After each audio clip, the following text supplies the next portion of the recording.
Welcome everyone to the second edition of the Melee PGR Roundtable, featuring, in no particular order, Ambi Sinister, Appel, Calvin, Edwin, Wheat, and myself, Practical TAS. We are going to be going over 31 through 40 on the list so far. And on top of that, we're also going to cover who we think is going to show up next time on Friday when 21 through 30 drops, and any other, realistically, anything else that these guys want to talk about, because they have a lot of opinions. Oh, I have a lot of things to talk about. So I guess just to start off, sort of like a intro question, what do you guys think of the reception of the list so far, including like it being on Red Bull, how people are taking to it, etc., etc.? I think you're doing a great job of taking over the reins of SSBM rank, because people are complaining just as much as normal. That's how you know. That's how you know it's going well, I believe. Yeah, I mean, you know, there's always going to be people complaining about it, right? Like, it's just that's the nature of the beast, right? So I think it's really exciting. Like, every single, I guess, half of a year when this comes out, it's basically takes over Twitter completely, and you see all the reactions from everybody.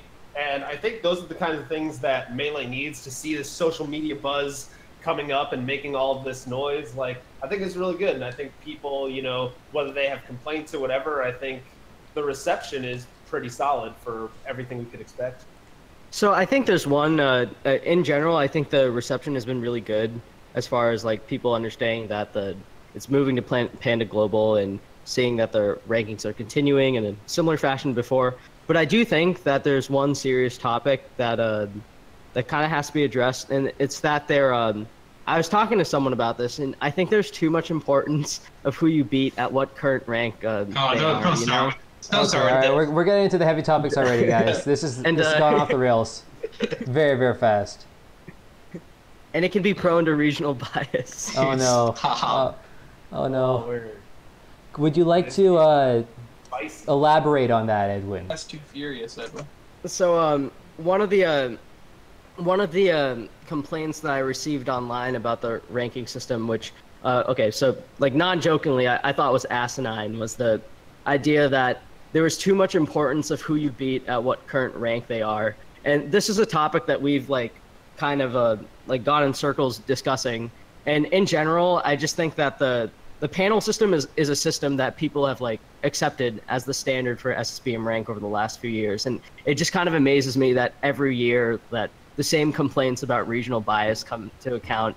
And like you'll have people say like blatantly ridiculous things like, I don't like the ranking system because it measures how you do against your competition too much. And at that point, like, how do you respond to that claim? So right. I just think some of the, in general, most of the people have been good. Some people have responded, I think, in a little like irrational of a manner. But as a whole, SSBM, it's basically the same thing. It's been going smoothly as ever. Mm-hmm. Yeah, I mean, from my position as just a panelist, like, the experience has been exactly the same, right? I get my ballot, I fill it out, and then people complain on Twitter. Fair enough. I think like that's one of the best things to say about this is that everyone's just viewed it as exactly the same. Like, there's something to be said for it just staying the same level of quality that it was in the past. And slightly improving, I guess, if you... Yeah, it's the presentation is really the thing that's like, it keeps going forward, right? With the Red Bull being involved in everything. It looks really good. It looks when you go through it and go to the website, it's solid. Like, it looks like the real deal, and that's hella respectable. Sounds good to me. I'm just quickly tweeting out the stream because I'm an idiot and forgot to do that in advance. No worries. So I guess we could get right into 31 through 40. So I want each of you guys, sort of off the cuff, in whatever order or no order at all at once, give me one person that you were surprised to see in this region, whether they were too high or too low. So any of you can start. I will start. I think Ginger was surprising. Next. All right. No, I, God I damn would, it, I Andrew. would tend to agree a little bit. I would have expected to see Ginger more towards the 38-39 rank and seeing him more closer towards the borderline, but I wouldn't say I'm surprised to see him here. The ones that surprise me more are, and this is going to be a hot one, is Rishi. I think Rishi was more in the like upper 40s, around like 41, 42, 40 area. So he's still not like, I don't think he's like crazy overrated, but I was surprised to see him, just given the data, right? I was surprised to see him here as opposed to the previous one. And I just realized I mispronounced his name. Rishi. I'm an idiot. And then It's the other one, like fishy. Like fishy. yeah, like fishy. Fishy. Like fishy, exactly. But the other one for me is face roll, honestly. And I will admit on my ballot, I think I underrated face roll, but seeing him at 39, again, he's a player that I would expect to see towards the upper 40s that I wasn't expecting to see pop up before everything was finalized. I wasn't expecting to see him pop up in the 40 to 30 range. So I think there is a little bit of discrepancy there, but overall, I'm not extremely surprised by anything on this batch. Fair enough. You see, Yeah, I was surprised by 0 players on this list. I'm a man of the people. I know what the people want. I know what the people think.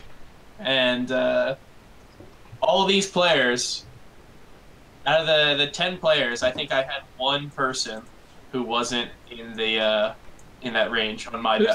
Who's that one? Yeah. Yeah, so I didn't think you could abstain from the question, which is why I had a rather short answer. I put Smuckers at 32, and Smuckers has not yet been ranked. I mean, Smuck And ranked so- at 30, so who is in that wasn't on yours? I'm just going to list my 31 to 40. Bananas at 31, Smuckers at 32, IBW, Junebug, Ginger, Face Roll, Bladewise, Mike Hayes, Rishi, and Ice. I want to know what's got you putting Junebug that high, honestly. I know he hasn't really been to much, but I'm just like pretty impressed by the stuff that he does when he goes to something. And also very, very not impressed by literally everyone else. Yeah, I think that's going to boil down to be like a really common theme in just the season in general. I think a lot of players this season had really lackluster seasons, and there weren't that many events, so there had to be a lot of extrapolation based upon poor results, and it was like, well, whatever. I guess I could put this guy here. So when you asked the question earlier about who are you surprised to see on the list, I think there's a difference between what is the discrepancy between what the list ended up being versus like where I would have put them and where I'm surprised that voters put them. And in general, I was a little surprised at how highly regarded Bananas was on the list. It didn't surprise me within my social circle because I think me and the rest of Melee Stats, we thought pretty highly of Bananas. But I didn't realize that for most of the voters that they too had been taking notice of his strengths and what his best wins were. Yeah, and that's I think that's a testament to the panelist selection, right? Because if I'm not mistaken, there's a smaller selection of panelists this year than there was last year, right? I believe that is correct. We had a shorter time frame, so I don't think we have as many panelists. Yeah, so I think there was a really good batch. Like, I looked through all the panelists, and there wasn't one single person that I looked at like, oh, how the hell was this person a panelist? So looking at it, I think everybody who filled out a ballot took it extremely seriously, and I honestly think it shows in the list from what I've seen so far. Except for the person that put Chu in the top 20, but Oh. Yeah, well, You see, the thing is, different Folks for different folks? different panelists will value different things, and some panelists are very, very hesitant to sort of believe that large swings in results are over small amounts of tournaments are actually representative of those players' like change in skill level. So they want to see more results over a shorter period of time before they're willing to say a certain person has dropped quickly. And so there are a few panelists like that where they will sort of, I guess what you could say is like they're very sort of legacy based, where it's like if you were great in 2017, throughout 2017, and then have a kind of a rough start to the year, there are a few panelists who will like specifically say, oh, that doesn't seem representative until I've seen them at more majors, more regionals, more whatever. And now that doesn't mean that Chu wasn't like not, that doesn't mean Chu wasn't ass, okay? But there is very, very little that makes me think that they have, I'm just rambling right now. To be honest, it feels to me that there are, I'm just trying to justify why there were 5, okay? I mean, I think like you can make. I think they're actually. This is. I'm tossing. I didn't put him in my top 50, but I think you could actually make an argument for Chu being top 50. I think it's like it's not crazy. Yeah, I mean, I think the thing is like if someone was really fucking good at the end of 2017, the likelihood of them just completely losing their ability to play Melee between then and now, like, is not very high.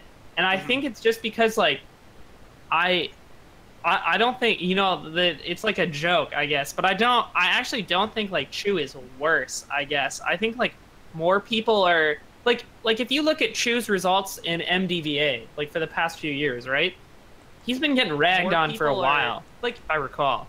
And, like, I think more people just have an understanding of that matchup, and because you can see the volatility in like every other Ice Climbers player. It's just some of them are like newer and are making the like right adjustments to beat top level people, but like even Bananas and Army like have a shit ton of like bad losses as well.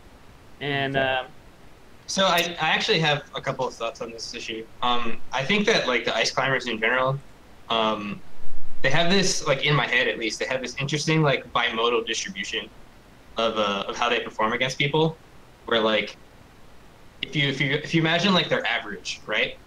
Most people's average, in terms of, like, you know, this sort of competition stuff, is, like, in a normal distribution, which is, like, a bell curve, right? But, like, I feel like the top of the curve for Ice Climbers isn't actually the mean, because there's, like, 2 hills, basically, that, like, aren't exactly next to each other. And I think that it's really, really stark whether you can beat the Ice Climbers or not beat the Ice Climbers based on your current skill level. So I think that like average is sort of misrepresentation of the way the Ice Climbers work in the current meta. And I think Chudat is a really interesting example of that, because in my head, he was just like the hottest hand in Melee of all time, right? Like he got like seeded brackets for like the exact best people that he could possibly get seeded for. He ran into like Mango when Mango was like, whatever. And beat Mango a bunch of times. He ran into Mewtwo King, who like got so destroyed by Chudat over and over again that he started complaining to COs to avoid playing Chudat so much. Yeah, right. Which worked. It did work. Shout outs to TOs for caving. But it's really interesting because like I also don't think that Chudat necessarily got worse, but I just think that like regression to the mean just sort of happened to Chudat again because of this like bimodal distribution that Ice Climbers all suffer from, and he was just stuck in that like upper half of his own bimodal distribution. Yeah. Until eventually it just caught up to him.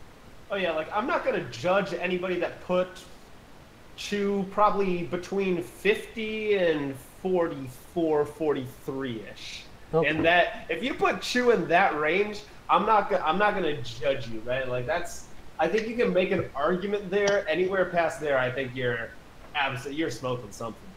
Yeah, 20 is a little nuts. Yeah, for 5 of them, 20 is like it was straight up. To be fair, 20 is like disqualifying to be on the. To be fair, it was 5 top 25. Right. It was 5 top 25. Not all of them were top 20. I would rather have 1 top 20 than 5 top 25. Yeah, no, actually. You see it's another bimodal distribution. Yeah, it was a little baby bimodal. Where you just have like the legacy guys and then like everybody who's actually paying attention to the current crop of results far more than the past. Do you think that there's an anti-legacy bias? Do you think that some people are more likely to see the same results from maybe an up-and-comer like an IBDW? And So I thought the same thing would happen with Face Roll. He turned out a lot higher on this list than I expected him to, mostly because there's the reputation that follows Face Roll as the tech-chasing guy that occasionally gets really big wins. So the fact that he ended up in the 30s on this list just sort of took me by surprise because there's a perception about face rolls stealing as a player and the kind of results that he's able to I get. thought face roll would be lower too. That was like one of the ones on this list that I'm like more surprised about, especially looking at like what his losses are. Like that, I don't know. And I think I said it to you guys earlier. Like it just feels like very intellectually dishonest to like rank someone like Santi like that in spots below face roll. Like it just doesn't make any sense to me. You see, yeah, you're right. Like when I saw face roll ranked here, I was actually a little bit surprised because when I didn't see him on 50 to 41, I had assumed that he just didn't get ranked. So I was a little bit surprised to see him at 39. Not that I think that's a completely unfair ranking to him. Like I think that's within the range that I think he belongs. But to see him like just, if that makes sense, like it surprised me after I saw him not be in the last batch to see him pop up here. Oh, hey, face roll's in the chat. Hey, face roll. Yeah, He I says- saw that. Oh wow, now Griffin's gonna hate me. I was waiting for someone to shoot themselves in the foot. He Also, says- I think of all the people here, I have him ranked highest. Face roll, I just want you to know that. He says if Griffin, I Santi was love- accurately ranked, he would have been top 20. So talking about Santi is really interesting because I think that Santi is a really good illustration of what I think one of the more annoying things about summer rank is that unlike SSBM rank like end of year for the top 100 is you only have half of a year, right? So the amount of data that you have is like necessarily half as much, and ideally probably less considering all the big tournaments are like in August. You know, we're gonna get Big House, we're gonna get Shine, we're gonna get Evo. You know, like all that stuff comes like near the end of the year. So there were a lot of players like Santi, like Prof, like Meds, a lot of players that just like didn't really go to hold many things and are really good. And it was really, really obnoxious trying to rank them like above or below other people because like you have to do a lot of extrapolation with the summer rank, I think. So Santi was like a really rough one, and like he could really honestly be anywhere. It's definitely tough. Because like at the end of the year, Santi has 0 data, and halfway through the year he has like half of 0 data. So you have to deal with that. I don't know. It's definitely like I'm definitely like more comfortable rating people low for the end of year rank that didn't go to anything though. You know what I mean? Of course. The ballad of Santi and SSBM rank feels like me petitioning for him to meet the activity requirements, despite the fact that he usually doesn't. I feel like Santi will never be happy with Santi's placement, right? Because we all know that Santi's good as hell. We just we're waiting for him, right, to actually start going to things more consistently. And so honestly, Santi's not the one that I'm frustrated with in this ranking period. It's the fact that Rocky got robbed. Can we talk about that for a second? We can talk that about Rocky that. actually got robbed. That's good. Rocky definitely got robbed, dude. What the fuck happened? Dude, I think Rocky I got ended up robbed. with Rocky in the mid 40s. Yeah, I had him at 46. Yeah, I had him pretty high. In the 40s, but yeah. I am at 49. Yeah, I had 42. That's the weird thing to me, that most of the rankers that I've talked to have said they've agreed that Rocky got robbed. So who are the people? Who is this group of people who are just obnoxiously underranking Rocky? That's what I'm wondering. I think that maybe in the future we should encourage people to rank a little bit past 50. I definitely was. Mm-hmm. I think in general, people that were arguably around the 50s, I think was structurally difficult for them to make it. I think because if you only ranked a little bit after 50, everyone that was below your list just got 2s, and that would just tank your average. No, I fixed that, or not fixed that, but I accounted for that later on in the process, where basically if you we do several layers of normalization, and one of them is that if everybody that you don't rank but also don't abstain from ranking gets put half a point below everybody that you did rank. But one of the layers of normalization is if say you only use half, you only go down to 60 people, the worst ranking that you can possibly give becomes like a 3.0.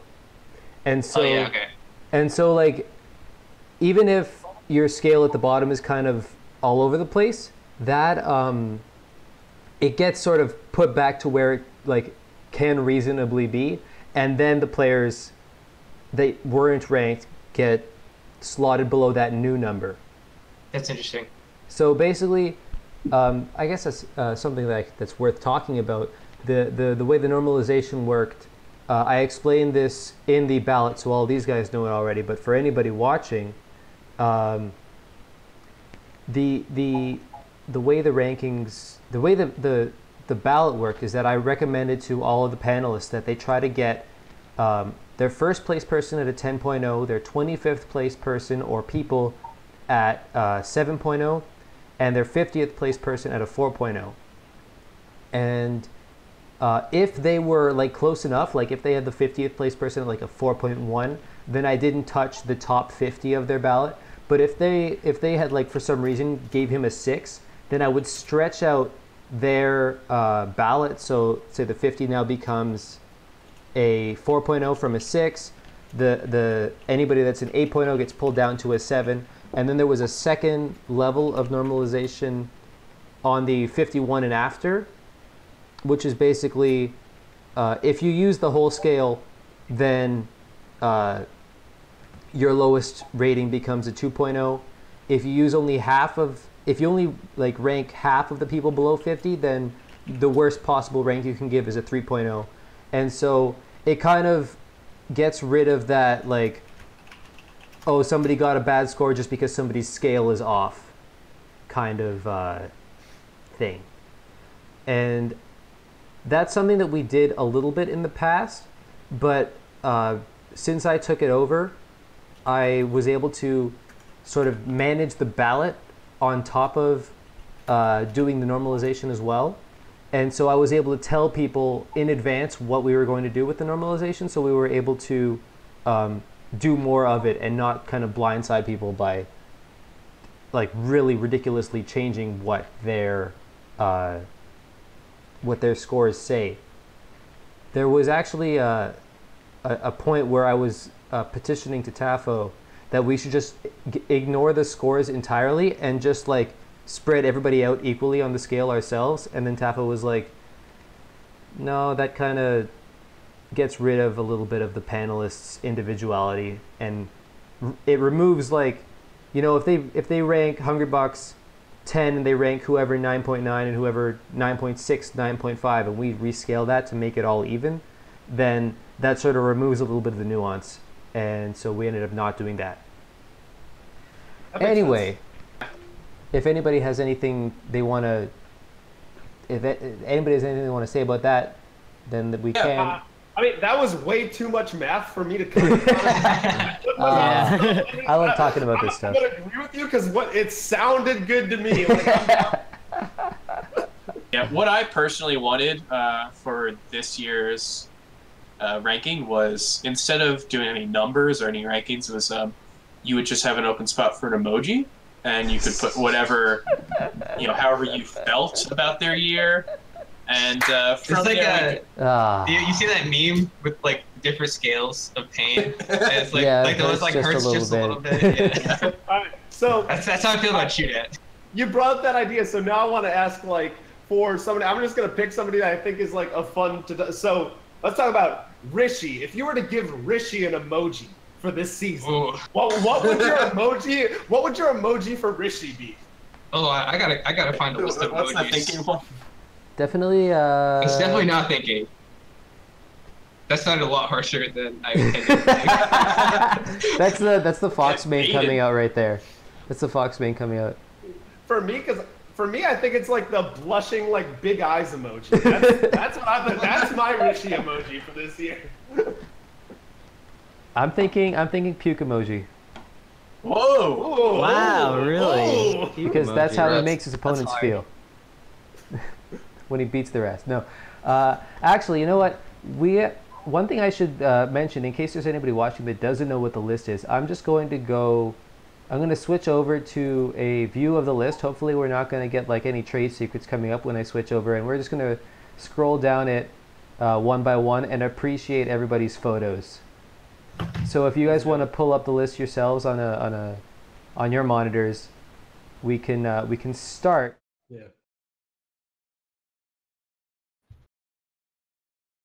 I agree.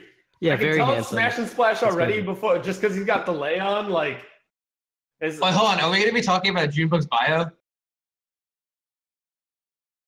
right, hold on. I'll be right back. Oh, Yeah, get back here. You can't ask. Look at his Yo. goofy ass. He asks a question, then he's leaving. No, Junebug's Get got back some, here, Ambi. he's got some white ass teeth though. Like he's got like a decent, like he's got a good smile. I don't want to get into objectifying the players. That's No, too he- much. No, Okay, Junebug's a cute dude. I'll say that on stream. I see you, Ambi. I just want to see you, say, Ambi. I just want to say the bio for Junebug with the whole game which won't be named. That wasn't like Overlord's telling us not to do it. That was just the writer trying to make a joke. And like, when I first read it, I didn't see anything wrong with it. And I mean, the PM people are not happy, and I apologize to them for how it turned out. Switch the view back to me. This is my olive branch on behalf of PG. That's Ambi, ladies and gentlemen. I don't know why you didn't show up with that in the first place. No, because we weren't but talking about it. That's fair. It'd be kind of ridiculous if I was wearing this the entire time. And All right, let's go back to it. Number 39, Griffin, Captain Face Roll Williams. Great picture. Great Yeah. picture. He's grown out his facial hair a little bit here. I think I prefer the clean shaven. Are we talking more about their appearances? Than Yeah, their... right now we're we're talking definitely about talking I feel like appearance. this is going into What? Maybe We're we not should talk rating about the them. list. We're not. Yeah. Maybe we should talk about the results of the list. That's over. We've Right. already done that. All right, Aiden, you want to talk about results? Yeah. Because we can talk about results if you're ready Why? to go. Okay, You're I want to warmed hear up. it from you guys. Okay, hold 'cause I'm- on. Let's talk about Blade-wise. That's exactly what I'm about let's to go. talk Let's about. go. That's exactly what I'm going to talk about. Okay, All right, so baby. I do not understand, as someone who loves Teddy, went to his wedding. Don't do him like that. Actual flexing. Don't do him like that. Number one think I player don't see in that? my region. Number one player in my region. Cheer for him at every tournament. How the fuck is Teddy top 40? All right, so I want you to know that like while we were warming up for this and I like saw the overlay, I figured out like exactly where you would be in proportion to me, so I could do this. Dude. Wrong way. No, I'm the right way. Looking at the stream, I'm going the right way. You are not going the right way. You're definitely the wrong Incredibly way. wrong. You are You're still the wrong backwards. way. You're absolutely You were just the wrong yelling way. at Ambi. This is. Let's talk about this. Let's no. talk about it. I'm serious. Let's fucking talk about this. Okay, Because Whoa, language. my bad. I actually don't understand why, like, who on their ballot, like, and like looked at themselves and then looked at the results and was like, yeah, I think Teddy's better than KZ right now. Yeah, Oh. I'm just asking what So sort of here- mental hoops are you jumping through to come to that conclusion? I want to know. Because I broke my chair. While I was, like, fat yelling at you. No, I'm not kidding. I Oh broke my like, the God. left leg off of my chair. So I'm like, This thing has gone so far off the hold on, rails. because if we're all agreeing, I'll get on board with this. If we all agree that we just want to stick Teddy between 36 and 38 until the end of time, hilarious. Let's do it. I'm down. To be honest, I'm down. Because I just like can't believe this is happening. Hasn't he I been know, just top like, 40 let's on literally every ranking? Every single rank, Every every time. single one. well, Well, like, not every single one. Excuse me. Hold on. Wait, which one? Excuse me, since 2013, and not on Edwin's. Oh, well, come on, Edwin. He was 101. Oh, my God. We've talked about a few players and like valued their like S2J wins, right? Teddy has 2 S2J wins. Yeah, last Got two fucking SDs. year, Kyle. He's got 2. It's within Last the year. within the ranking period, he's got 2 S2J No, he wins. doesn't. No, he So, doesn't. okay, hold on. So if I could get in between screaming for like does not. brave, I definitely think that like Blade-wise at 38 by itself is not super crazy. I think if we dissociate the fact that Keizu is really low, I don't think displacement is really that bad. I do think a lot of panelists forgot Keizu actually did good, because Keizu is like a meme peach these days, and it's like, oh yeah, you know, Keizu. He like, beat Amsa. But yeah, like Blade-wise had some good results. You know what I mean? Like Keizu actually had a really good year this year. I think Keizu had like a really, really amazing year, and people definitely overlooked him. I agree. I had Keizu at 33. Oh. That's hot. That's hot. Calm down there. I think I had Keizu 37 or so on my list. No, I'll listen to like 35 to like 40. I'll listen to like. I just think 33? I think it's like very, very clear to me from like his results besides Genesis, and then also Very clear. Very clear to him. Very clear. Very clear. Very clear. Because ultimately, my opinion clearly stands above the rest. Well, So yeah, that's- Oh my god. how can we trust your Canadian ass? Wait. So- Are wait, we hold on. discriminating? Are we discriminating against Canadians right now? Is that what we're doing? No. Because I'm kicking you off the stream if we are. Absolutely, not at all. Moki's one of my favorite players of all time. Of course. Okay, hold on. I wanna. Canadians are like Okay, so hold on. Actually, let's bring it back. So, like, I why just do said you- hold on first. You can't My hold bad, on. my bad. Hold on. But why do you think Blade-wise is You top just 40? went on talking after I just said hold on. Yeah, let's let him talk. Let him talk. Okay, yeah, whatever. Yeah, Aiden, go. You seem more impassionate about. Oh No, my why God. is Blade-wise top 40? Like, why do you guys... I think the thing that many people probably took. I think I had Blade-wise like low 40s on my list, but I think people see the AMSA win as a big plus in his favor. So they might see that and be like, oh, Blade-wise can beat a top 10 player. Like that will help his chances in bracket.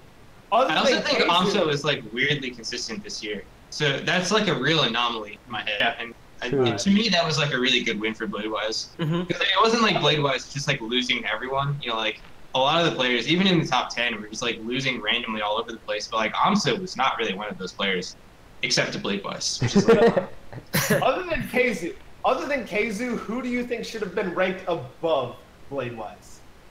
Oh God, it's gonna put like 12 people down right now. I mean, like, a lot. Do you think Face Roll is better than Teddy? I had Blade-wise at like 51. So. Oh my God. Okay. So Wow. that wasn't a yes or no. That's a Answer little- a yes or no question. Answer the yes or no question. Do you think Captain Face Roll is better than Blade-wise? Yeah, definitely, right now. Okay. Wait, you think so? Aiden, we're gonna start from the top. Do you think Hungry Box? Do you think Armada is better? Do you think Club is better? I think it's a fair question. Do you think Captain Face Roll is better than Blade-wise? I just said yes. Okay. Definitely. For all Face Roll's inconsistencies, it doesn't fall out of line with the fact that Teddy has very similar what I perceive as low level losses, and Teddy's wait, like what?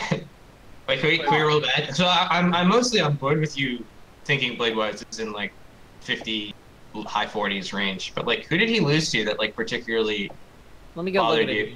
Because like my understanding is he had a loss to Fucky Bro. He had like 11-4 versus Iceman, and then like one loss to NMW. The Iceman record is definitely, so maybe it's my own like lens of bias in region, but it's like has to do with how he's lost to, I think he has like in the past few months he definitely has a closer to even record with Iceman. He's lost to Fat Goku I think twice. He's lost to, let me go pull him up. So I think the three losses that would stand out for the three losses I specifically remember are against the Falcos. So Momo, Rocky, and Santi. Losing to Momo basically eliminates his Santi was not this ranking period. And then he also lost to Rocky. He lost to NMW. Was really good and got robbed. The record, the Iceman record, I think as it's on here, I'm pretty sure that Iceman record is wrong. I think. And also he's lost to like Anchovy twice. That isn't on here. Or no, that's Iceman. My bad. That's not. He didn't lose to Anchovy. Blade-wise lost to Ty as well for whatever. He lost to Fohi Bro. He lost to Ty. Yeah, it's just like none of these things make up for beating AMSA. So like I'm also on board, right? Like, but I think looking at like the other people around this tier have like way crazier lost resume sheets. No, exactly. Compared to that.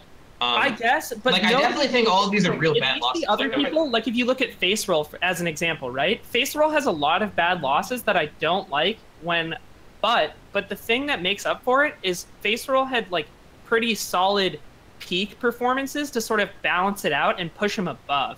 But Teddy, if you take Poi Poundas out of the picture, I feel like Teddy actually has like no good tournaments.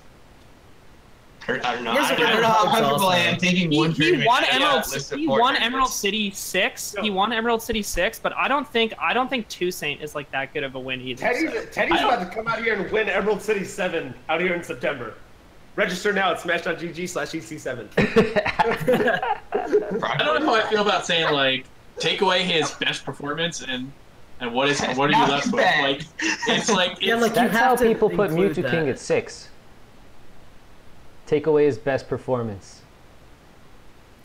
Well, that's a whole I think that's an interesting conversation. Like that's worth talking about, but I don't know if we want to talk about it on like this episode. Yeah, no, that was just a call out to the Melee Stats guys who keep arguing that Mewtwo King should be 6. Yeah, just because Mewtwo King managed to do something once in the past 8 years or whatever doesn't mean it's like sets any sort of precedent or pattern. Fair. Records like individually aren't that good. Okay, well, I feel like talking about Mewtwo King is just gonna have us. Yeah, let's move on. Let's move on. I specifically asked to not be on the episode with Mewtwo King, specifically to avoid this conversation. 37, Mike Hayes. What do you guys thoughts on that? I love Mike. I mean, really talented player. Clearly, Melee took a back seat in terms of his priorities. Yeah. I disagree with that. I don't think it took a backseat to his priorities because I think he managed to, and obviously I think I'm coming from a place of bias because I know Mike like pretty well, I don't think while making his music he put Melee in the back seat. Fair. It's just the fact that he didn't get the wins that he was really looking for. So I think that's more of the deal. I don't think it was really that, he didn't focus on Melee so that he could make his album, right? It was more that he was still playing Melee. He just kind of had a season where he didn't find the wins he was looking for, and that's where he ended up. So I mean, making an album is not like a small feat, you know. Definitely not. But like that's a counterpoint. Tweet from Mike Hayes Gaming, July 25th, 3:28 p.m. Oh my god. Traded 13 spots of Melee rank for a rap album. Fair trade, IMO. So. Like it's clearly a talented player that just clearly didn't have as good of a season as what we've expected from him. There's like a reason that we can point to and be like, oh, well, you know, he wasn't practicing as much, or he was recording music or promoting his album or whatever. Yeah, I think the only thing, like, I'd put him maybe like a little lower, but I think like his positioning between like, you know, the high 30s and low 40s range. I mean, he still has good wins in totally region, fair. His best ones are like shroomed in Swedish though. I don't know. Not bad. Like, I mean, as Fox players, like you would think that they would have those matchups because they have good reputations in them. Mm-hmm. All right, number 36, Rishi. Same exact spot as SSBM rank 2017. Dude, he's a little overrated here, to be honest. If I'm being super real, I think he's a little overrated here. Just a little bit, just like a tiny bit. Appel, super not afraid to call people out. Fair enough. No, I respect it. He's within the acceptable range where I'm like, yeah, I could see him being there, right? Like, I'm not gonna like fault anyone for putting him in this range, but I think he's a little bit overrated, right? Like, I think he's probably more in the area of like probably like 39 to 40. Should he be above Mike Hayes? Absolutely. I think Rishi absolutely deserves to be above Mike Hayes, but I think at the end of the day, he's just a little bit too high. Like maybe between 2 to 4 spots too high. Dude, I actually think where I put Rishi might have been like one of my greatest mistakes. Where'd you end up putting him? I had him at 34. Ooh. And I, like especially with like what I consider I value in mind, like I think I definitely have him too high.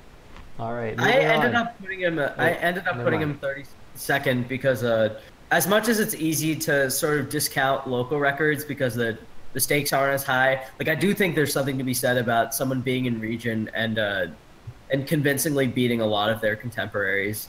And like Rishi definitely does have suspect losses on the year, but he's been extremely active, which is why, especially I brought the same point up with face roll before we went live, I think, but like I'm more willing to excuse so-called bad losses if you're, especially in such a season where everybody has them. I'm more than willing to excuse them if you're showing up to big tournaments and performing, and if your overall resume is pretty good, which I think Rishi, like, there is something to be said about being arguably the best player in region with like Smuckers, Slox, having a win on Swedish Delight, being like 3-1 or something on Absent Page. Like those are really impressive, and they shouldn't be slept on. Like at the same time, you're a Marth player, so you like All right, end of story. It's over. It's over.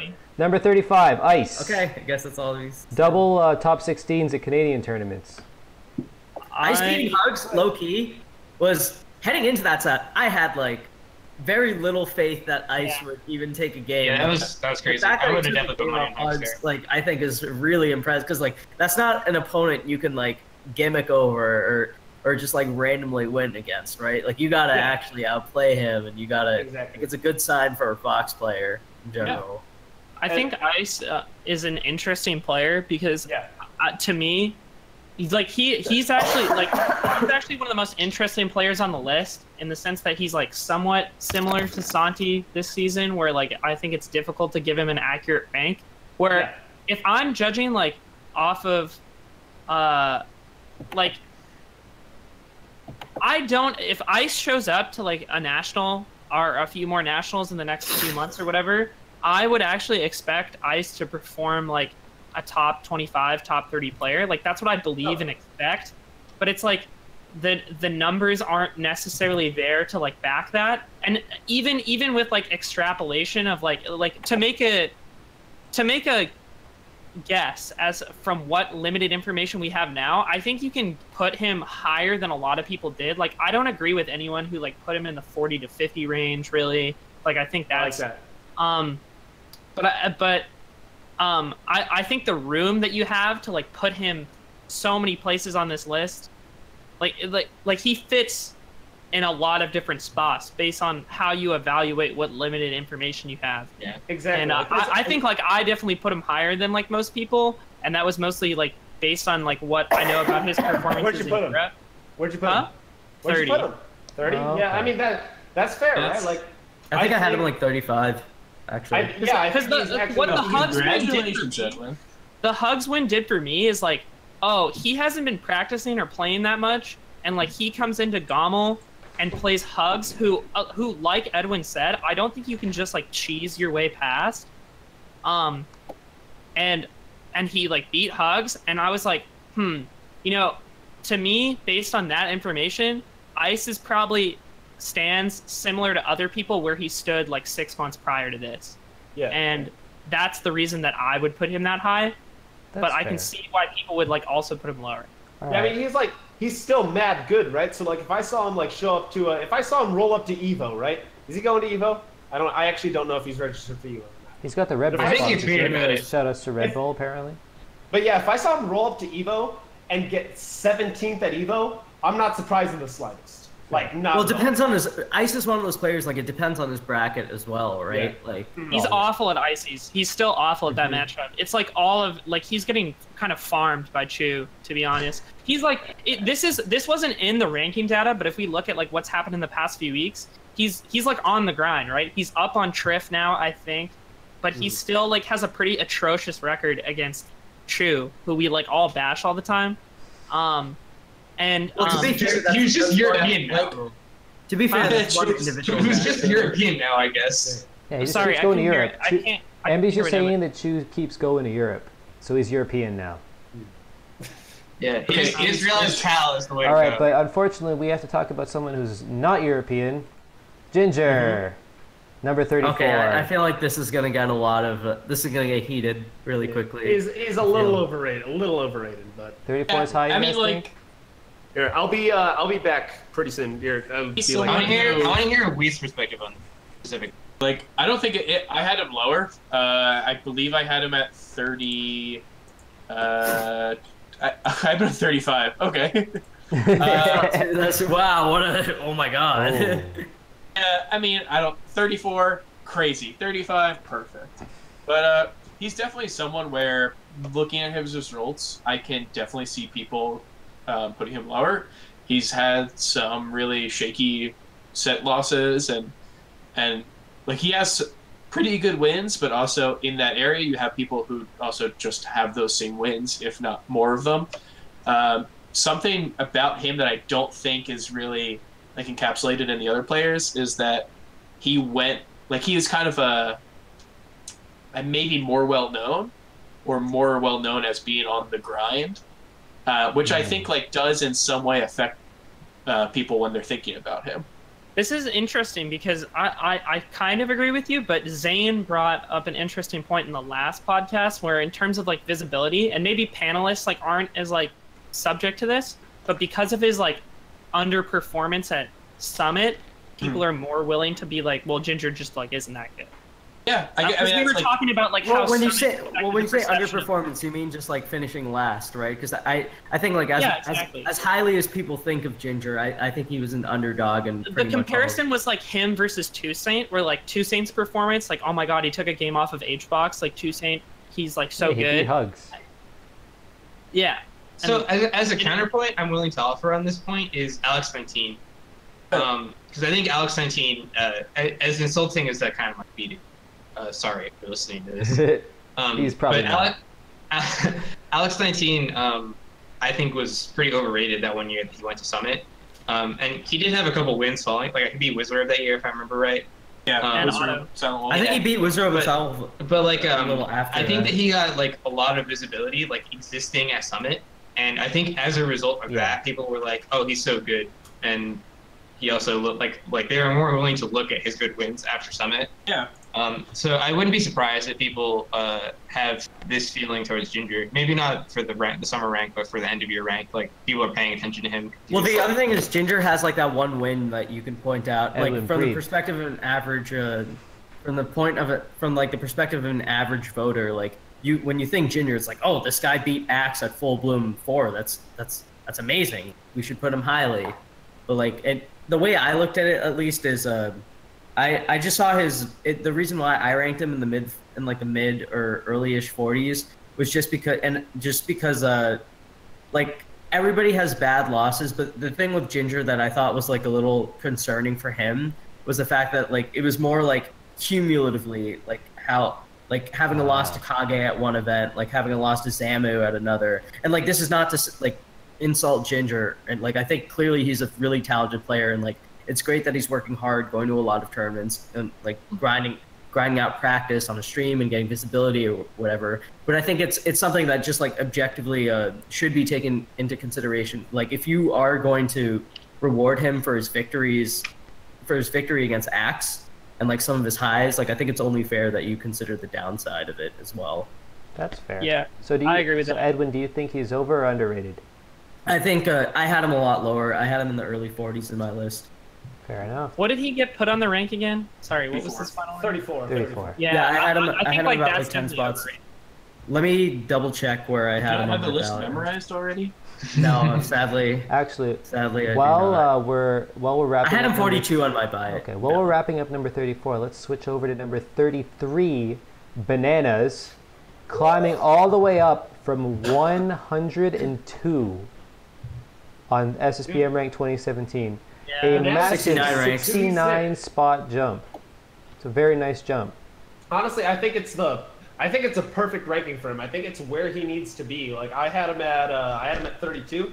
I think this is where Bananas deserves to be, and I think this jump is just as impressive as it looks. Right? Fair. I think like this is, I don't know, it's tough because like you guys have stressed like there's a lot of people with a lot of like lower level losses. I think like his wins are, his top level wins are like pretty nice. I do think that the fact like one of his best wins is none, and it's just he's even with none. Like that matters a little less to me. He also beat the greatest Peach against ice climbers in the world, Swedish Delight. That's actually a huge win. That's so I was nuts. so convinced that Swedish would never lose. I was baffled when that happened. I will say straight up, that was crazy. Wow. I think like his losses, like as you go further down, are like, I don't know. He doesn't have a ton of data, so maybe I'm, but I don't think the losses are like that great. I swear, if you bring up Mojo, well, Mojo doesn't really matter to me. Like those losses. yeah, exactly. Like going even with someone in your region who's also really good. We were talking about this before this all started. We need to actually we need to make sure people know which Mojo we're talking about, because there's SoCal Mojo and there's Texas Uncle Mojo. Right, yeah. Exactly, right? So Bananas plays Uncle Mojo, and those are very different players when comparing skill. I just think 33 is really high for a breakout Ice Climbers player with those losses. I just think. welcome no, that's definitely that's definitely a fair point to bring up. But just again, you got to compare him against the field.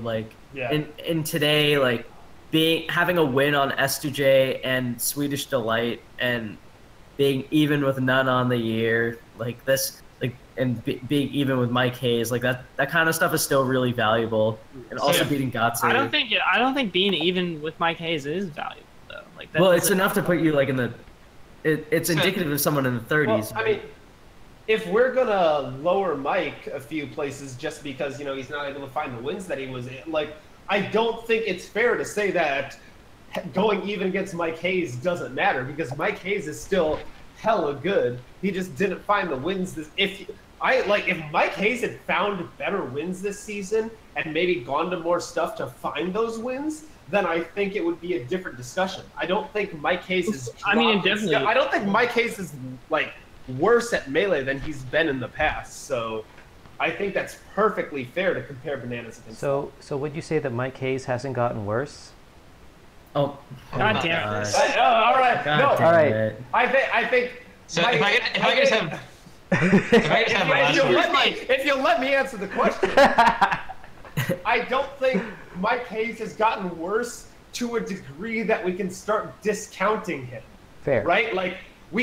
He's gotten worse where we can rank him lower than he's been, but when we talk about head-to-head sets against people, I don't think he's gotten worse to a degree where we can compare skill based on, he lost to Mike Hayes, but Mike Hayes isn't good anymore, right? We can't say that. That's not a fair thing to say, because Mike Hayes hasn't lost that significant amount of skill. Ambi, I want to hear your perspective on it, because I know we talked about ranking Bananas a little bit before, and I want to see how your opinion has changed or progressed on him. Yeah, Ambi gets the last word. Go.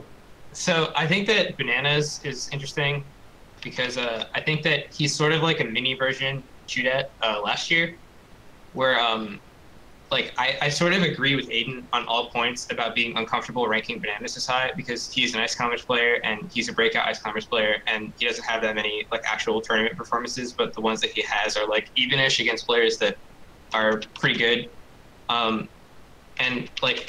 It really does feel a lot like Chudet last year, where I didn't think Chudet was that good last year, and I was like, this is definitely a fluke. I think Chudet is not going to be this good this year, but I really can't justify in my own head putting him lower than this because of how he performed this year.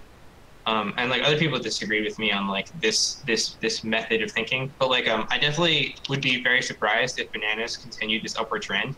Yeah. But I definitely think it's reasonable to put him this high. Because beating Absent Page also is really good for him. Yeah, I think I put some bad money on him dropping. If anybody wants to make that bet.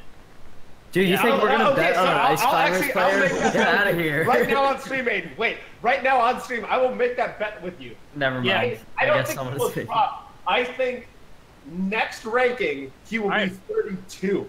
He'll be 32 next ranking. Or higher? Nope, just 32. He'll be between 30 and 32, and if he's anything outside that range, you win. I'm that confident about it. Whoa,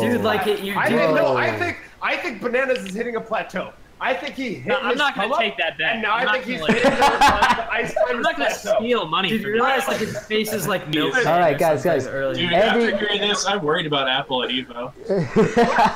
Have you never seen this is Evo? Oh my Have you gosh. seen the bets that I made? I'll take 1-to-1 odds that this will land on this exact Oh number. my god. Okay, hold on, guys. Ambi was supposed to get the last word, and literally all of us has spoken since he last spoke. So let's move on. Number 32, another huge jump, IBDW, going all the way up from 84. Yo, Perfect. Aiden, that's our boy. That's our boy, dude. I think like I think I had him at like 31. So this is exactly where I imagined him that he would be. Yeah. And as someone who I really like to see like consistency in results, where I like rather see like just good performances all around and not have low level losses.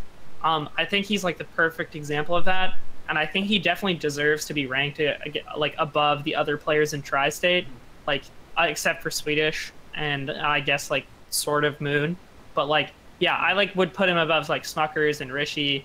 And I think this is a really good spot for him. And I think he'll continue to climb. Like he has a really good work ethic and like his performances are super good. Yeah, I want to mention one thing in particular with IBDW and just like rankings in general. I think people sometimes overstate like big wins and bad losses. So when I look at players, I typically try to look and see how they do against people in their tier. And when I look at IBDW versus the people ranked around him or the people considered like 26 to 50-ish or so, like the fact that he goes even on a lot of those people, if not slightly positive, I think is a really good sign for his development. Because having big wins is sort of like unreliable. Like it's indicative of someone's ceiling, but it doesn't necessarily mean that that's how they're going to perform each time. Yeah. What you can look at with certainty are trends against people in your own skill tier. And that's where I think IBDW is really good and why I have faith. I had him like 32 or 31 on my list. Yeah. So I think this is exactly where I would put him. I think IBDW is really easy to place. His records are flamed. They were all consistent. He went to a lot of things. Yeah, it's good. All right, so I guess. I think. Oh, never mind. The last thing I want to say about it, right, is because like I talked to a few people about it, just like some random people that I trust about Melee, and they all told me that like rating IBDW this high was like a fluke. That like he shouldn't be that high. But no, I think this is the perfect ranking for IBDW. If you actually look at the stats, I think that a lot of people that don't look at the stats will think that this is too high for him. But if you actually look at his record, no, exactly right. No, this is a shout outs to Reddit moment where I think this is a ranking that Reddit is going to disagree with, but I think it's one of the most accurate rankings on the list. Sure. Yeah, I mean, it's definitely something where if you were to ask someone, like, where do you think IBDW would be ranked, without looking at the data, it's something where if someone doesn't really know his head, would be like, maybe not top 50, like maybe top 50, barely. But then you actually look at the data, and then it's like so evident that this guy is legit. He's the man. And got to shout out Aiden really quick for flying out IBDW to Emerald City 6. Now, yo. He actually, him and Toussaint, we didn't fly out. Dude, they just came on their own. That was the squad. Like, we still have that Facebook chat where, like, we got IBDW and Toussaint and, like, all these homies. I mean, those are the guys. It's such an odd combination of people. No, like, dude, shout out to the NMW challenge, right? Oh, I heard about this. Oh, no. What is the NMW challenge? I don't stream. Yeah, this is not something we can. Is it not stream safe? All right, not stream safe. All right, in that case, we will move on. We will move on to, in my opinion, the greatest photograph at the very least of the entire top 50, arguably in the running only with Santis. Number 31, Colbol. Shoutouts to Kupo for letting us use this. First off, for bringing the photograph to my attention, and then second, shoutouts to her for letting us use it. Very cute. I thought it was adorable. I asked the admin chat, like, jokingly, do you think we can use this? And then they were like, sure, why not? Absolutely, dude. I want to ask. Wait, Kelly, what is the name of the cat? I need to know the cat's name. That's like the most important thing for Colbol right now. What's the name of this cat right here? This is pretty interesting. I think I had Koble at The 30. cat's name is Callie. Allie. Shout out to So- Callie. Bad. Like Koble here around here like made a lot of sense to me because I think there's a lot of like Koble is one of those players that gets talked about as inconsistent a lot, but then when you actually like went and looked at the numbers, like I actually don't think it's that bad at all. And then his consistency against Falcon is really, really cool. Like he has top level wins in that regard. And then I don't think his losses, like he has bad, like not great losses, right? He literally has like the Yort loss we were talking about. But and like I don't know, Stango isn't awful, or it's not great. But like none of it was like as bad as people usually make Koble out to be, you know? And this is about like where I would expect him to be. And like I still think like when I see Koble at big tournaments, like, oh yeah, Koble's gonna be in top 32. Like and I'll always expect that, at least right now. Like and prior to this.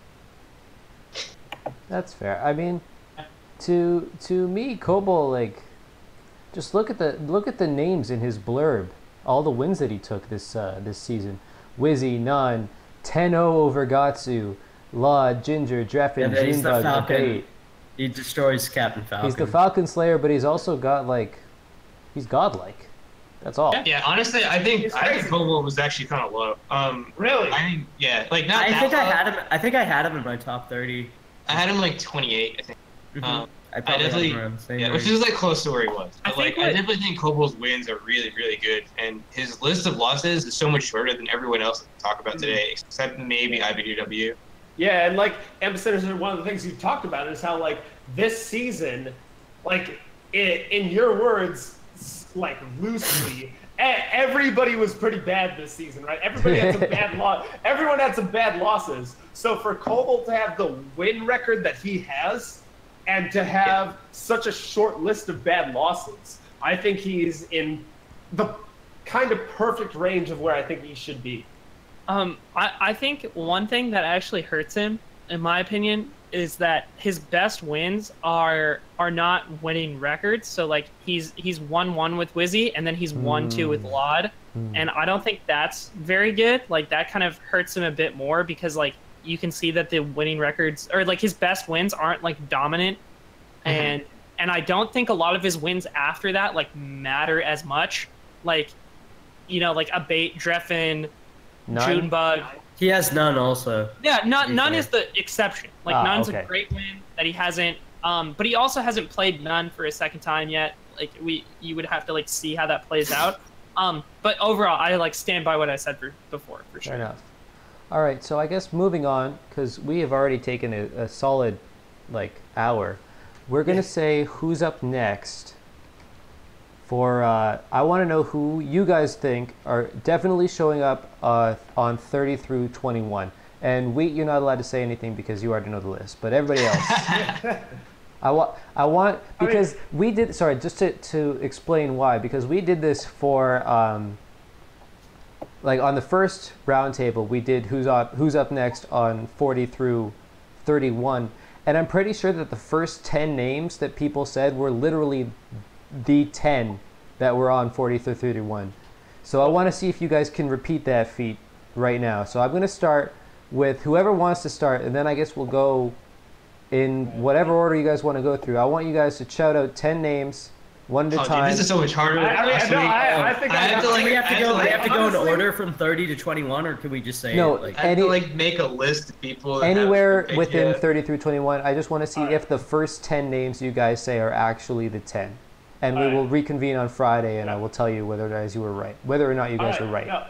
Write this down, because like I'm feeling extra confident about this. Like, okay, you ready for this? All right, so I think Smuckers will be on the list. All right, so here we go. We got Smuck. No, all right, that's one person. Now somebody else has to say a name. MB. Cyrox. MB at 29? I can't believe I made top 30. Smuckers, Cyrox. I'm gonna say La Luna. Luna. Whoa. Dewan. Shroomed. Yep.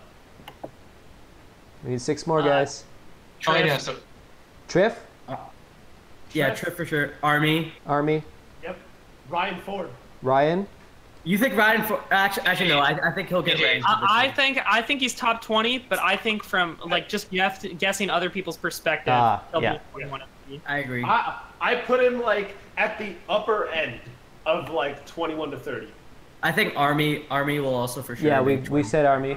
Yep. So far we have say Smuckers, Cyrox, Luna, Shroom, Triff, Army, and Ryan. Absent Page. Absent Page. Wait, you guys think Absent Page will get in the 20s, or do you think people are going to rank him higher? Not He's gonna higher. be in the 20s. He's gonna be in the high 20s. And one more. More likely over West Balls. No, Laud. Okay, no, definitely. No. West Balls is not. West Balls is going to be top 20. Laud is our last one. I think if West Balls makes top 20, I think that's a mistake. Ooh, I that's fighting words. I think Laud deserves to be in top 20 before West Balls is. I had them both top 20. He's still underweight. I have Laud. Here's an inside look into the mind of Kyle Appelquist. I have West Balls and Laud within one ranking of each other, right? Okay. I'm not going to tell you where those are, but I think they're within. Dude, you fell for the memes. You fell for the memes. That's all I will say. For the West Balls hasn't gotten. Yeah, I think we'll see. We will see West Balls on Friday, but we won't see Laud. No, I don't think that'll happen. That's my take. I think people still have faith in West. Every person I've talked to, West is like or most people I've talked to, West is in their top 20s. And like these are real people. These aren't like anonymous Reddit comments. I think Reddit might have West. Real people, not actors. I might be crazy. I might be completely wrong. Right? Like, I don't think Laud will be above West. When's the Reddit crowdsourced? Hey, can we talk about a somewhat more interesting conversation, like whether Nunn is going to make top 20 or not? I think he will. I think he's like pretty borderline for me. I think perception might carry him a little. Like I think he has a lot of good wins on the year, but I think he has enough name recognition where people would have faith in Nunn. All right, hold on. We were saying something. Hold on, guys. We were saying something. Duck is obviously top 20. Sorry. Hey, No, but okay, sorry. I just said it was interesting. I didn't have a thing to do, but I'll say something now that everyone was shushed for this. I think it's an interesting thing for Nunn because he does have that name recognition aspect. But also, if you look at his rankings, I believe his highest rank was like 18. I think he was like ranked 18 twice and maybe 20th once or something like that. Yeah, the past, like summer 2016, 2017, and summer 2017 were like 18, 20, 18 or something. Yeah, like he's got this very odd sort of name recognition going on because the spots that people are putting him is not really like very high or very below what he normally is. But yeah, I do like sense that going on where people are like uncomfortable to put Nunn kind of low. Like it feels weird to put Nunn at like, 22 or something or 23 when it's like not very far outside of the region that he's normally ranked in. What do you think of like Laud versus Nunn? I think that could be pretty interesting. I think you put Nunn over Laud. Nunn over Laud. For Nunn, I think it's pretty safe to put him where he is, just because if you look at everybody kind of below you, if you look at the 10 people that we just named, I don't know if PTAS, you got that list. Yeah. So, hold on, point of order. Do you put West Balls in that list? No, we have Laud in the list, but as like a line below that, I have the Appel special, the Apple special, West, not Laud. All right, so I want to hear why. If you talk about the group that PTAS just wrote down, I think we can, just looking at the results, right? I think it's you can pretty safely put Nunn above that list of 10 that we just said. So I think it's pretty safe to put Nunn in like the 19 to 16 range-ish. I think that's pretty safe. Really high for him. I think 16 might be a little. He definitely did lose to Kimchi. Yeah. Can you run down why Nunn would be ranked higher than West Balls? Like, I feel like that's a really... it's an interesting thing because we talked about them in regards to Laud. Yeah, because he didn't what has Nunn done? That's like Nunn's worst loss is Kimchi, right? Mm-hmm. Yes. And then besides that, I don't think anything is like that awful. And then Wes has like, I don't know, Kawmaster, Spark, K-Pan. He's losing to Fiction. Right. So these two are nega, right? Like I think None doesn't have that many bad losses, but his top wins are like really, really mediocre and almost all losing. Yeah, whereas and Wizard's like the exact opposite of that, right? Where like he's I up don't on think it's Wizard. what I expect in the outcome, but I value None not losing to people more than I value Wes beating like Wizzy and SFAT. Okay, And that's fair. I tend to agree with Aiden there. Okay. It's just kind of interesting to me. Like, None in West Balls feels like this kind of thing where I guess I can see it, but in my mind, it's not, like, particularly close. I think None's quality wins are not as quality as Wes. And I guess, like, if you want to say K-Pan is not that great of a loss, it's fine. But, like, I don't know. It just seems kind of counterintuitive to me to put None above West Balls. Yeah, I agree. I'm sort of with Wheat on this one. Hold on, I wonder would if Bigger Balk had been added to the ranking period, would that change your mind at all? In regards to West Balls? Yeah. I'd probably put West Balls lower, I think. I would put West Balls lower, but I don't think I'm putting West Balls lower to the point where None is above him. Yeah, I agree. This might just be like Melee Stats Hive Mind versus EGTV Hive Mind, but like, Yeah. I don't talk about this at all. No, actually, no. So super straight up, like this was the first ballot that Aiden and I didn't collaborate on. Yeah, dude, we didn't talk to each other at all. Yeah. Oh, wow. Before, like Aiden and I, like have historically had Discord conversations between each other. We would like go through our lists together and like figure. Yeah. I think like I'm wondering as like a last maybe because I really wanted to hear from you guys about because my two biggest snubs on the overall top 50 that was our next topic. Yeah, were Rocky and AMSA, and I want to hear what you guys think about EU AMSA not making it. I had AMSA like around the 50s. Yeah. So I don't think it's wild that he didn't make it. Like in my head, he like barely didn't make it. Yeah, And exactly. Right. Like, it didn't really feel like a huge snub to me. It didn't really feel like super outrageous. yeah. It definitely like kind of sucks. Yeah, I think my opinion is if we see one solid tournament out of AMSA within the next he'll 6, jump. we need one solid tournament out of him, and we'll see him easily like. I don't within know, the top like 50. so that's a question, at the end right? of the year. At the end of the year, I think we'll easily see AMSA in the top 50 if he has one good tournament. Did Awakening mean nothing? Like, did it mean nothing?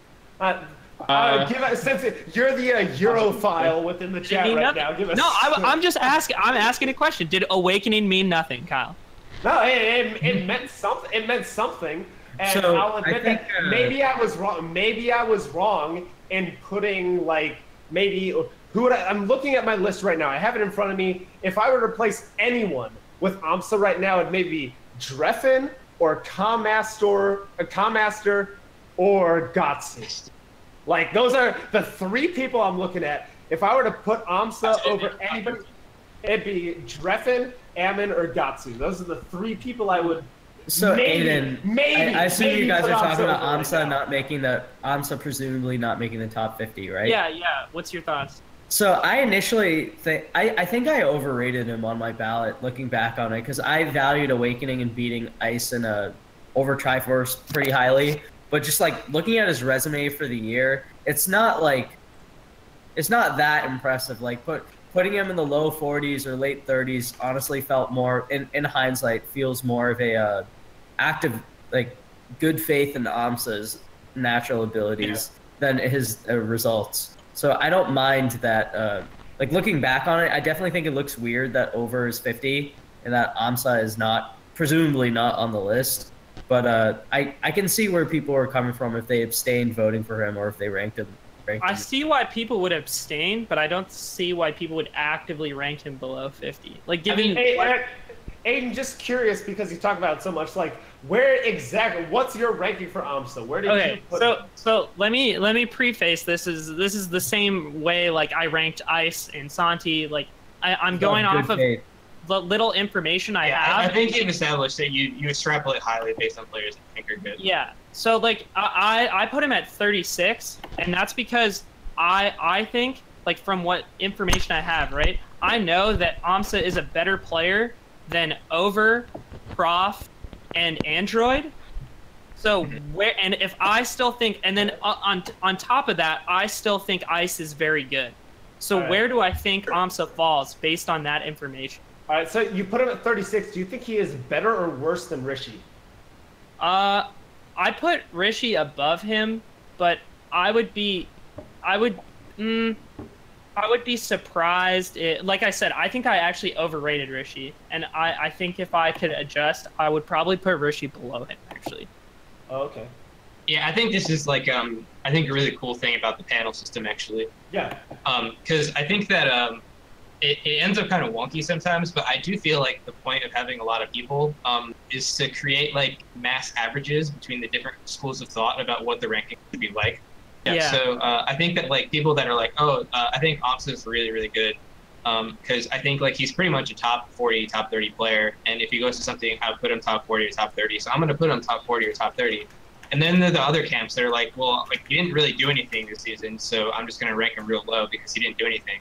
And what ends up happening is that like no one's really happy about his rank, but it ends up somewhere in the middle, which I think is like a sort of cool thing by design about the whole system in general.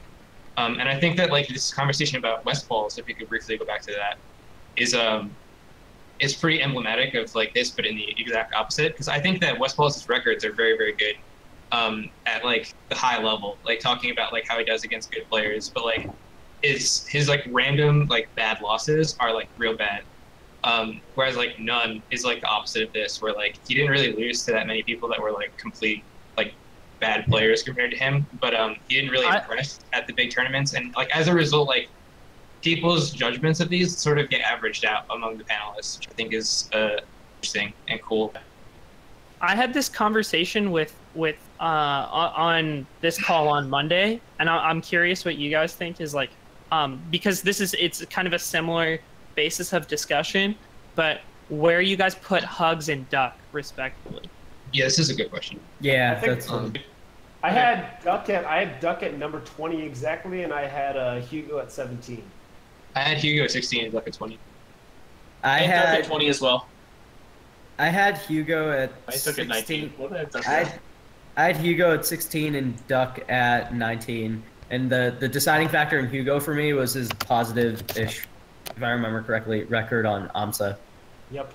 While that is one matchup, I think it's still a very good sign for him that he has wins there and he has a win over Zane, which I think sort of related. What also pushed me for Hugs is that Hugs did really well at nationals, specifically Genesis. Yes. Getting top 8 is really big. I think that like I think most of Hugs' really bad losses came at tournaments that really just did not matter at all. Yeah. Like him losing to Mega Christmas at the Mango, it's like whatever. Yeah. I don't know if this is a hot take or not, but like I'm expecting a pretty good run from Hugo at Evo. I think we can expect like a decent run from Hugo at Evo. That might be a hot take. I don't know. I mean, he is a Samus at best of 3. I think it's pretty good. Yeah, like it's not crazy. I think he's, aside from 129th, has historically done pretty well. But the thing about Hugs that I value, so I actually probably put him the highest here of everyone. I put him at 15th, and it's not something where I think I would seed him 15th. I don't think he will end up 15th if this were 12 months of results. But it's just a thing that, compared to the people around him, his results definitely like skew by how important a tournament is. Every single tournament he's went to, the more important it was, the better he did for the most part. Because he has some bad losses, and they tend to be at either locals or whatever you want to call like a small regional, and he tends to do pretty well at the big majors that we have, including top 8 at the biggest major of the year so far. It's funny that that's like an archetype. You think that that'd be sort of randomly distributed, and I guess maybe it is, and I'm just like trying to pull patterns where they don't exist. But like I feel like Army is kind of like the opposite of that, where like Army is not the opposite. I think Westfalls is a little bit the opposite. Yeah. Like I think there's a couple players like that, and it's kind of Westfalls is a lot better at like regionals or like SoCal tournaments. That's interesting. So I think like learning, like listening to you guys talk about where you have people fall and like seeing how I differs, like definitely, I think it definitely like it's just like the school of thought that. Of course. Yeah. And I think like it's definitely a value thing, right? Like I don't think that either of us is particularly wrong about things, and like I said, I think it's like the cool thing about the panels. But yeah, I do think it's a pretty interesting conversation. Like, I don't fault people for like only considering nationals to be the most important thing, for example. Like, I think there's like definitely a case to be made for like very, very minimally paying attention to locals whatsoever. But then there's also like an exact opposite school of thought where like they're like all sets, so they're all useful. So I think individual local sets shouldn't be taken too seriously. Like if Hugs has a stray loss to like Squid or something, that's not so much of a big deal on its own. I think it's more so like when it starts becoming a trend. Yeah, so if he's going 16 versus Squid, that matters. then that's that stuff is definitely what matters more. Fair. So I think what Ambi is really trying to say here, I think that what he's saying is that a player like Hugs should probably be rewarded for their placements at nationals more in line with what an algorithm would put the players at, and therefore that a panel is obsolete and thus should be replaced. I really don't know how you got that. In my, like, I don't know how you explain that. My impassioned defense about different schools of thought being averaged together, but all being reasonable. This you're talking about idea of an algorithm of a bunch of different opinions coming together and people valuing something differently. Don't. Yeah, I do like. Speaking about what Andy says, I wanted to bring this up when we were talking about AMSA, but I didn't try hard enough. I didn't yell enough. But like, the thing about AMSA is I find it like consistent with people's viewpoints. It's not crazy to me that someone would not think that ICE or Triforce or Triforce? Abbreviated as Triforce. Over. Yeah. For some reason, I say Triforce and not over. Sorry, over the Triforce. Shout out to EFP. So, like, it's not crazy if you think that those guys aren't great, that AMSA's wins on them aren't incredible, and when he comes to a major, like a U.S. major, and loses to Boyd, who's an unranked ICES, it's not crazy to think. And the most important thing to me, like, where I could be okay with that, is just that does seem consistent with what people view and, like, what people think is important. Like, I don't know, as long as I see their viewpoint and it makes sense with their entire list, then I think that's fine. The lists where people value stuff differently, like wildly within the same like tier of players, are the lists that I really disagree with. Okay. Yeah, I agree. That's fair. I think talking to like Aiden specifically is really interesting from my perspective, is because I think that we attack the lists very differently, but I think both of our lists are very coherent with like the thought process that we had, ranking people relative to each other. Yeah. So I think it's cool. Yeah, I think. Yeah, Aiden showed me his list, and I like thought it was kind of nuts compared to what I had. But like when I read the entire thing, it made sense. Like I could see what he valued, and it all seemed consistent and coherent. Yeah, I think all of you guys appreciate seeing a list that's like internally consistent, where it's like maybe you don't agree with it, but you can see the logic behind it. Whereas if you look at other lists that maybe are going more on feeling or more on legacy bias, as you guys might call it, you might have a large problem with some of those.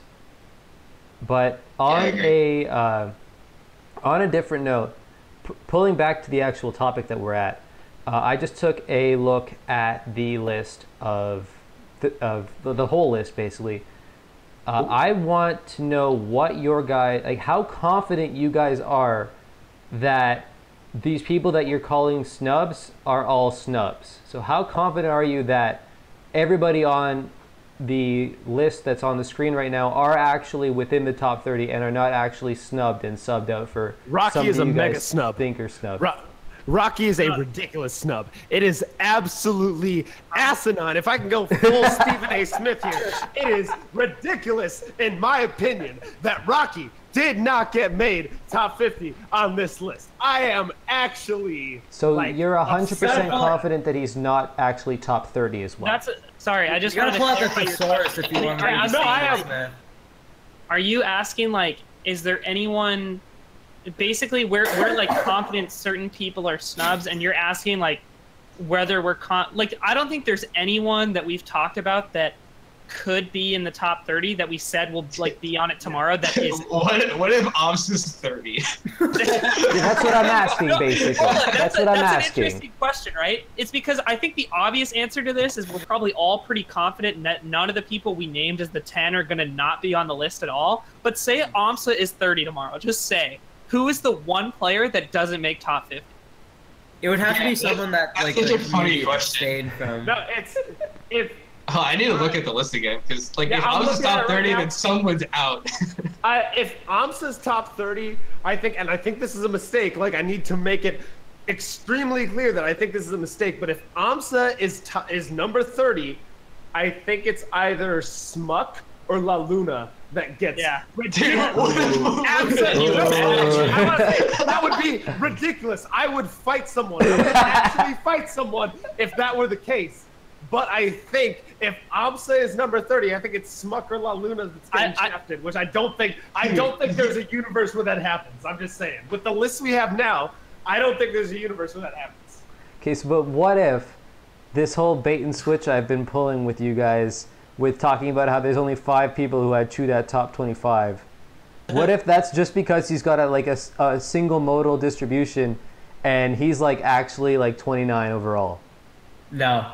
No way. I would literally bet like I'm quitting my job. I'm driving to Florida. We're throwing it out. We're gonna throw out the right. Driving to the ocean. Andy and I will live in my car. I'll take a we'll go to Florida. I'll lose to a Florida Chic and then drive to the ocean. So there is a 0% chance. I will personally money match the remaining members of the Castro family. That was melee. Chudat makes the top 30. Oh my god. Can you just imagine Chudat's ranked 29th and literally everyone who's ranked previous deletes all their tweets and like takes it out from their bio? This ranking is fraudulent. Yeah. The people who made the ranking are fraudulent. People on the ranking are fraudulent. Can you imagine? Can you imagine trying to reach out to Raul Castro or whatever For a game of Melee? explaining to him the situation? Do we have time for one more question? Absolutely. We actually have time for whatever you guys want. I mean, we can... Jeez, it's 10 o'clock already. I was thinking about taking questions from the chat, but we can talk a little bit about what you want to talk about, Aiden, if... until something comes up. Let's hear what Aiden curious. wants to talk about. I'm curious because a lot of it, like I've talked a lot about like consistency and then using like what info you have to make like conjectures, but based on that, like I kind of expected, I actually really did expect Triff to be on the list today based on what I had heard from other people and based on like how people usually differ in opinion of rankings from myself. As one of the people that we think is going to be ranked from 20 to 30. Yeah, Triff is on that list. Yeah, we did. So like I was just curious what you guys like think Triff will be tomorrow and where you put Triff personally. Because like I think If he switched tomorrow, that would be very surprising. Because that would mean that he's He's in Smash 4, 31 yeah. to 40 on Smash 4. I have Triff at number 29. I had him at like 27. I think I had him lower than you guys, but not like crazy. So I had him at 28. Triff is my biggest regret of not being able to get to Flatiron 3. Like, I really wish we had gotten Triff there, because I think if we had seen one more, like, solid Triff set this quarter, we would have been able to very clearly rank Triff in a very accurate setting. But I think right now it is really tough. I think there's a wide range where people could have ranked Triff, but I think if you average it all out, I think the right place is around 29, 30-ish. Yeah, I think I had him a little bit lower. I had him at like 32.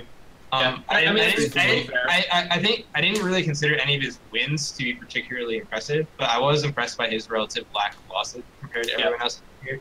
And I definitely do think that he would like do very well if he came to the States and did more things. I mean, he did do well when he came to the States. I actually have a question there, right? Because if we take somebody like Triff or even like Professor Pro, right, who doesn't have a great deal, like compared to people like in SoCal who have just a ton of results, if you take someone and you just account for their wins, but then I don't know if you can exactly give them credit, like as much credit as you might want to give them for a lack of losses, right? Because if they have a lower set of data, right, then they might have these wins, but they don't have.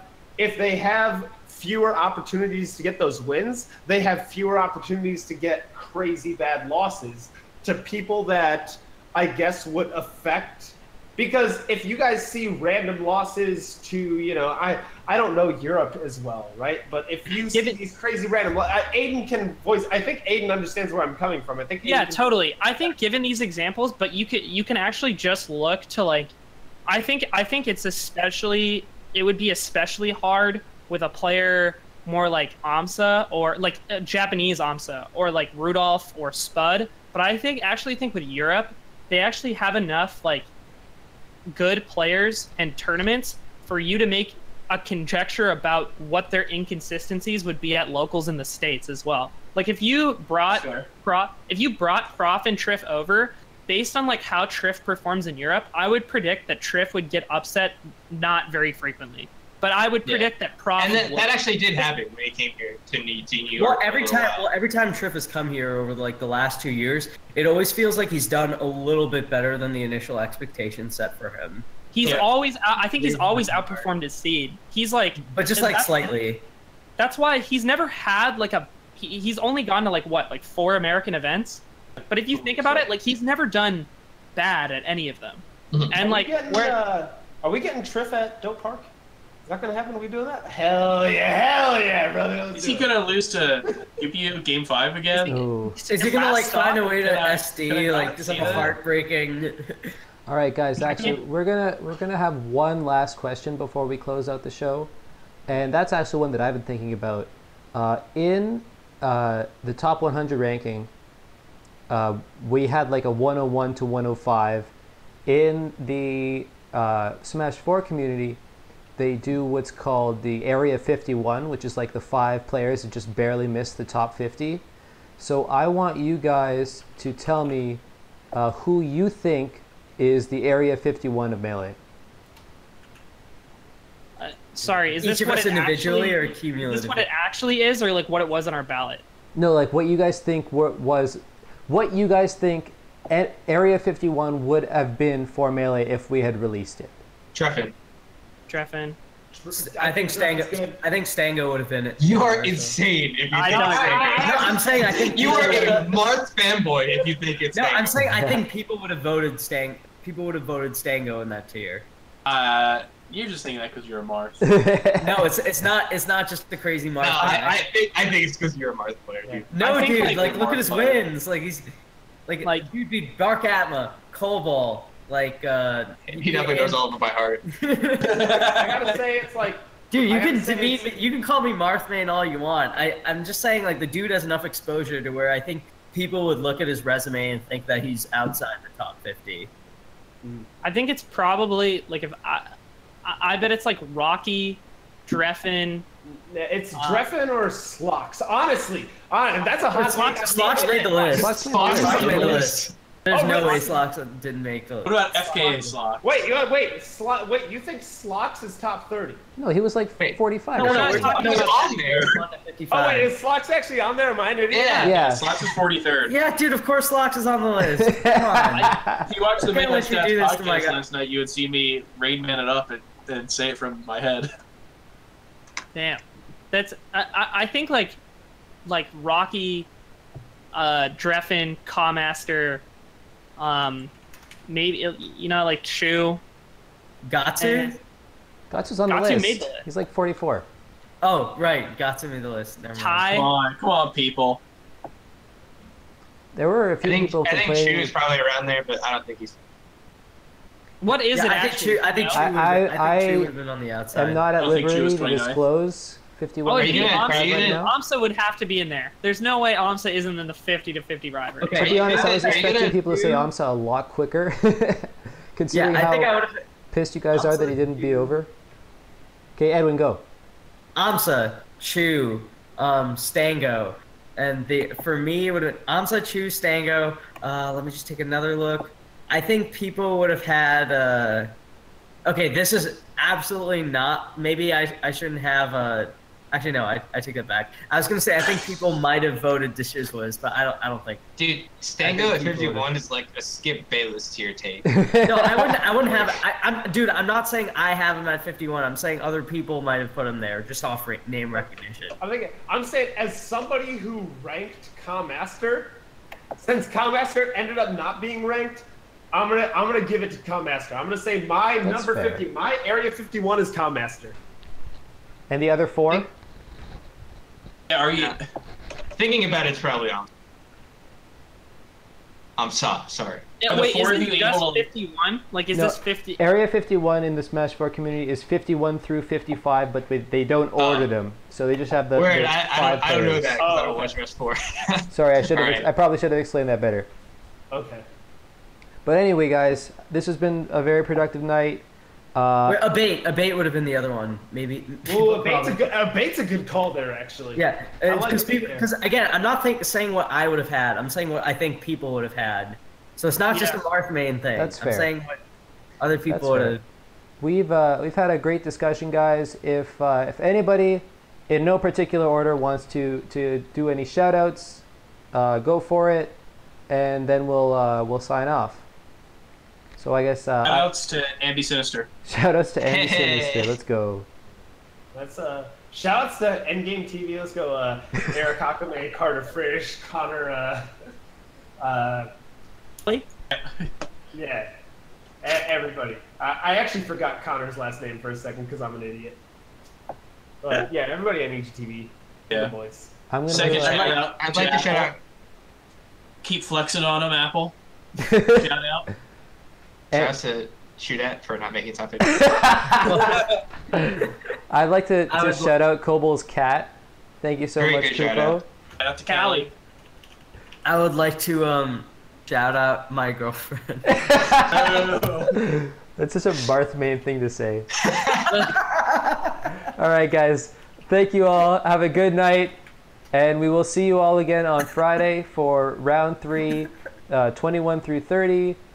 And have a good night. Yo, shouts to Habs. Let's go, Habs.